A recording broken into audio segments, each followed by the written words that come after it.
एरंडोल तालुक्यातील रिंगणगाव येथे बंद घराला लक्ष्य करत अज्ञात चोरट्यांनी तब्बल 2,87,000 रुपयांचा ऐवज चोरून पोबारा केल्याची घटना समोर आली आहे। दत्तात्रय पंढरनाथ माळी हे कुटुंब बाहेरगावी धार्मिक कार्यक्रमासाठी गेले असताना 13 ते 14 ऑक्टोबर 2025 दरम्यान ही चोरी झाली। पोलिसांनी दिलेल्या माहितीनुसार रिंगणगाव येथील रहिवासी दत्तात्रय पंढरनाथ माळी हे धरणगाव येथे मुलगा विनायक यांच्याकडे महादेव मंदिराच्या स्थापनेच्या कार्यक्रमासाठी घराला कुलूप लावून गेले होते। त्यांच्या गैरहजेरीचा फायदा घेत चोरट्यांनी संधी साधली।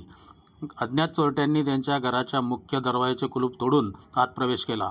घरात प्रवेश केल्यानंतर चोरट्यांनी घरातील गोदरेज कपाट उघडून कपाटातील 1,60,000 रुपये रोख रक्कम आणि 1,27,000 रुपये किमतीचे सोन्या चांदीचे दागिने असा एकूण 2,87,000 रुपयांचा मुद्देमाल लंपास केला।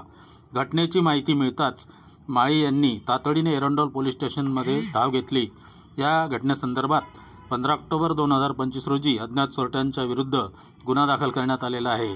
पोलीस निरीक्षक निलेश गायकवाड यांच्या मार्गदर्शनाखाली सहाय्यक फौजदार राजेश पाटील आणि अमोल भोसले हे या प्रकरणाचा पुढील तपास करीत आहेत।